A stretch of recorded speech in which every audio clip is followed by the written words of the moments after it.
Hello दोस्तों, welcome back to the channel doctor Kamal vlogs. और आज का टॉपिक काफ़ी इम्पोर्टेंट है।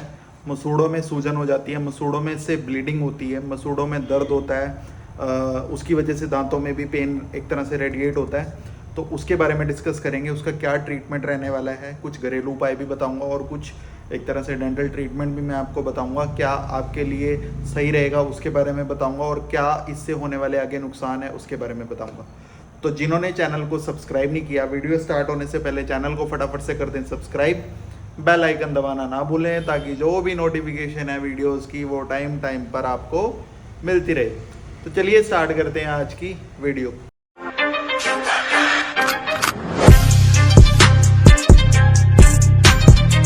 तो सबसे पहले तो मैं आपको बताता हूँ कि देखो, मसूड़ों में जब एक तरह से इन्फेक्शन होता है, एक तरह से प्रॉब्लम होती है तो सोजस आ जाती है। सबसे पहला जो इंडिकेशन है मसूड़ों में एक तरह से इन्फेक्शन का, वो सोजस होती है। इन्फ्लेम्ड हो जाते हैं मसूड़े, सूज जाते हैं। कई बार जब कंडीशन वर्स्ट हो जाती है तो क्या होता है, तो जो मसूड़ा जो है वो दांत के ऊपर आ जाता है। सोजस आने के बाद मतलब इन्फ्लेम्ड जो जिंजाइवा है वो दांत के ऊपर आ जाता है, और इतना ज़्यादा ब्लीडिंग होने के चांसेस रह जाते हैं कि जैसे कि आप अल्ट्रा सॉफ्ट ब्रश से भी, जो सॉफ्ट ब्रश है उससे भी अगर थोड़ा सा ब्रश करोगे तो ब्लीडिंग स्टार्ट होने के चांसेस पूरे रहते हैं। तो इतना ज़्यादा इन्फेक्शन हो जाता है मसूड़ों के अंदर और पेन बहुत ज़्यादा। अब आप क्या करें मसूड़ों में, अगर आपको सोजस आ गई है, सबसे पहले जो आप घर पे कर सकते हैं, कोसे पानी में थोड़ा सा नमक डाल के आपको दिन में 3 या 4 बार कुरलू करने हैं, क्योंकि नमक में एंटीबैक्टीरियल इफेक्ट होता है। आपको पता है एंटीबैक्टीरियल प्रॉपर्टी होती हैं, तो वो क्या करेगा, जो इन्फेक्शन का जो रेट है वो एक तरह से कम करेगा। ठीक है, जितने भी बैड बैक्टीरिया उसको कम करेगा, ताकि जो इन्फ्लामेशन है, जो सोजस है, वो थोड़ी कम हो। अब उसमें देखो इन्फ्लामेशन से क्या होगा, धीरे धीरे जो इन्फ्लामेशन है वो क्या करेगा, पेरियोडोंटल लिगामेंट जो होते हैं हमारे बोन को, हमारी दांत की जो रूट है, जो हमारी जड़ है, उसको कनेक्ट करते हैं। ठीक है, एक तरह से लिगामेंट होता है जिसकी वजह से पूरा जो दांत है, वो जड़ है जो दांत की, वो खड़ी रहती है अपने प्रॉपर एक पर्टिकुलर सॉकेट के अंदर। तो वो पेरियोडोंटल लिगामेंट है जिसकी वजह से एक तरह से वो खड़ा है दांत, तो उसको वो लूज़ करेगा धीरे धीरे। जब पायरिया की प्रॉब्लम बहुत ज़्यादा बढ़ जाएगी, जिसमें कि दांत एक तरह से लूज़ हो जाता है, तो पेरियोडोंटल लिगामेंट को वो ख़त्म करता जाता है इन्फेक्शन, तो दांत लूज हो जाएगा और वो अपनी जगह से हिलना स्टार्ट हो जाएगा, पेन स्टार्ट होगा, और वो दांत अल्टीमेटली लास्ट में निकल जाएगा अगर आप उसका टाइमली इलाज नहीं करते। अब देखो, सबसे पहले अगर आपको जैसे पता लग गया मसूड़ों में मेरे इन्फेक्शन हो गया है, मसूड़ों में कुछ दर्द हो रहा है, तो आप फटाफट से घरेलू नुस्खा अगर आप करना चाहते हैं तो करें। वो आपकी कंडीशन पे डिपेंड करता है। अगर बहुत ज़्यादा कंडीशन ख़राब है तो आप नियर बाय डेंटिस्ट के पास जाएं। अगर आप घर में ही ठीक करना चाहते हैं तो आप क्या करें, अगर आपके पास माउथ वॉश नहीं है तो आप अमरूद का पत्ते हैं, जो मैंने पुरानी वीडियोज़ में भी आपको बताया, अमरूद के पत्तों को आपको साफ़ करके 4-5 पत्ते पानी में उबाल लेने हैं, उसका एक तरह से काढ़ा बना लेना। छानने के बाद उसको एक तरह से वो आपका उसमें थोड़ा सा आप नमक ऐड करें और थोड़ा सा नींबू, नमक नींबू ऐड करने के बाद उसको आप कुरलू करें कितनी बार, दिन में 3 या 4 बार। तो एक तरह से वो आपका एक तरह से कहते हैं ना देसी नुस्खा और देसी माउथ वॉश इसको कह सकते हैं, अगर आप घर पे ही ट्रीटमेंट करना चाहते हैं। अगर आपकी कंडीशन वर्स्ट है, मतलब दांतों से खून आ रहा है, तो आप फटाफट से नियर बाय डेंटिस्ट के पास जाएं। तो डेंटिस्ट के पास जाके आप सबसे पहले आप अपना चेकअप कराएं, उससे आपका पता लग जाएगा। क्योंकि डेंटिस्ट आपको बताएगा, क्योंकि जिंजाइवा इन्फ्लेम्ड होना कोई एक पर्टिकुलर दांतों का इन्फेक्शन नहीं हो सकता, उसमें कई तरह की चीज़ें हो सकती है। या तो उसमें कोई आपको मेडिसिन है जो रिएक्ट कर रही है, कोई आपकी मेडिकेशन चल रही है, उसकी वजह से कहते हैं ना मेडिसिन इंड्यूस्ड जिंजिवाइटिस एक टर्म होती है। मतलब मेडिसिन से भी कई बार जिंजिवाइटिस की प्रॉब्लम हो जाती है, मसूड़ों में सोजस आ जाती है। कई बार प्रेगनेंसी में भी, कई बार क्या मैक्सिमम प्रेगनेंसी में केसेस में जो प्रेग्नेंट है लेडीज़, उसमें भी जिंजाइवा की प्रॉब्लम आती है।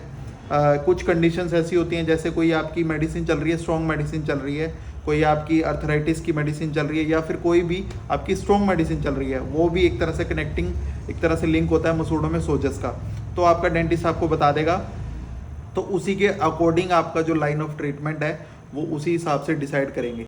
अब देखो, जब एक तरह से आप डेंटिस्ट के पास जाते हैं तो सबसे पहली वो एडवाइस देते हैं, अगर वो मेडिसिन इंड्यूस नहीं है तो मतलब दांतों की ही कोई दिक्कत है, तो सबसे पहले जब आपके दांत गंदे हैं, ठीक है, उनकी वो स्केलिंग एडवाइस करेंगे, अल्ट्रासोनिक स्केलिंग।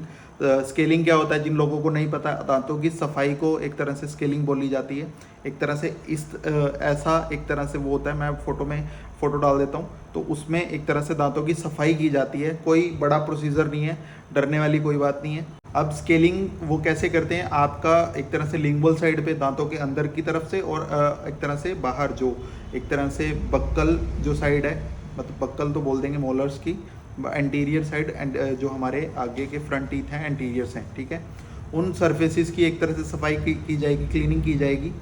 जैसे हम गाड़ी वॉश करते हैं ना भाई, गाड़ी एक तरह से कीचड़ में पूरी बड़ी होती है, तो उसको एक तरह से तेज धार वाला जो एक तरह से वो होता है, क्या नाम, पाइप के थ्रू हम धोते हैं उसको, वैसे ही दांतों की सफाई की जाती है। तो दांतों की सफाई करने के बाद आपको बीटाडीन माउथ वॉश देंगे, जिसकी वजह से आपका जो इन्फेक्शन है वो ख़त्म हो, जो भी एक तरह से आपका प्लाक कैलकुलस जमा है, जिसकी वजह से आपको जिंजिवाइटिस हुआ है, इंड्यूस हुआ है जिंजिवाइटिस, या फिर आपको पायरिया की प्रॉब्लम है, तो आपको माउथ वॉश वो उसके अकॉर्डिंगली आपको दे देंगे। बीटाडीन माउथ वॉश तो कंपलसरी है एक तरह से उस टाइम करने के लिए, ताकि इन्फेक्शन का जो रेट है वो कम हो, ख़त्म हो। बाकी मेडिकेशन भी आपको दी जाएगी उसके साथ साथ, जो भी एंटीबायोटिक है वो आपकी कंडीशन के अकॉर्डिंग वो डोज डिसाइड करेंगे आपके डेंटिस्ट, तो आपको उसी हिसाब से वो आराम आएगा, ठीक है। कोई ज़्यादा बड़ा प्रोसीजर नहीं है, कोई ज़्यादा डरने वाली चीज़ नहीं है। मसूड़ों में दिक्कत हो जाती है, ठीक है, बट वो एक तरह से फाइंड आउट करनी ज़रूरी है कि किस तरह की वो एक तरह से या तो मेडिसिन रिलेटेड है, या प्रेगनेंसी रिलेटेड है, या फिर कुछ कोई और प्रॉब्लम है, या फिर कोई डेंटिस्ट से रिलेटेड मतलब डेंटल ही प्रॉब्लम है, जिसकी वजह से आपको ये खून आ रहा है मुंह से, या मसूड़ों में दर्द आता है। देखो एक चीज़ और अब आपको बताऊंगा, बैड स्मेल सबसे मेन चीज़। मसूड़ों में सोजस होने के बाद जो नेक्स्ट चीज़ होती है, मुंह में सड़न। आप किसी से बात नहीं कर पाओगे, स्माइल करोगे तो कुछ भी आपका दिखेगा, मतलब दांतों में से एक तरह से स्मेल आएगी। जब आप बात करोगे साथ वाले के साथ कॉन्फिडेंटली, आप बात नहीं कर पाओगे अगर आपके मुंह से स्मेल आएगा, तो आपसे कोई बात ही क्यों करेगा, ठीक है ना। अगर आपके मुंह से स्मेल आ रही है तो आपसे बात ही कोई क्यों करेगा, और चिड़चिड़े बंदे से बात कोई क्यों ही करेगा, ठीक है ना। इसलिए हमेशा खुश रहें और खुशियाँ बांटें, ठीक है, हमारा तो यही कहना है। और अपनी स्माइल जो है वो बरकरार रखें, यही मैं आपको कहना चाहूँगा। बाकी फ्यूचर में एक तरह से आपको जो जिंजेवाइटिस की प्रॉब्लम ना हो, मसूड़े आपके ना सूजें, एक तरह से इन्फेक्शन ना हो दांतों में, तो उसके लिए आप क्या प्रिकॉशनरी एक्शन लें, उसके बारे में आपको मैं बताऊंगा। कुछ पॉइंट्स आप नोट कर सकते हो। रात को सोने से पहले ब्रश जरूर करें, ठीक है। कोई भी अल्ट्रा सॉफ्ट ब्रश लें, अगर आपको रिसेशन है, नहीं तो आपका डेंटिस्ट आपको बताता है वो आप यूज़ कर सकते हैं। अच्छा टूथपेस्ट लें, ठीक है, और रात को सोने से पहले ब्रश जरूर करें, ठीक है। कोसे पानी में नमक डाल के कुरलू कर सकते हैं अगर आप पे टाइम है दिन में, नहीं तो आप एक अच्छा सा माउथ वॉश लें। सुबह शाम एक ढक्कन, मुंह में एक ढक्कन लेके उसको माउथ वॉश का आप अच्छे से कुरलू करें 10 सेकंड तक, मिनिमम 10 से 12 सेकंड तक आप कुरलू करें और उसको स्पिट कर दें, ठीक है। आपका इन्फेक्शन का जो रेट है वो कम रहेगा, ठीक है, इन्फेक्शन नहीं होएगा। बाकी मीठा कम खाएं, स्टिकी फूड कम खाएं, और रात को सोने से पहले ब्रश जरूर करें।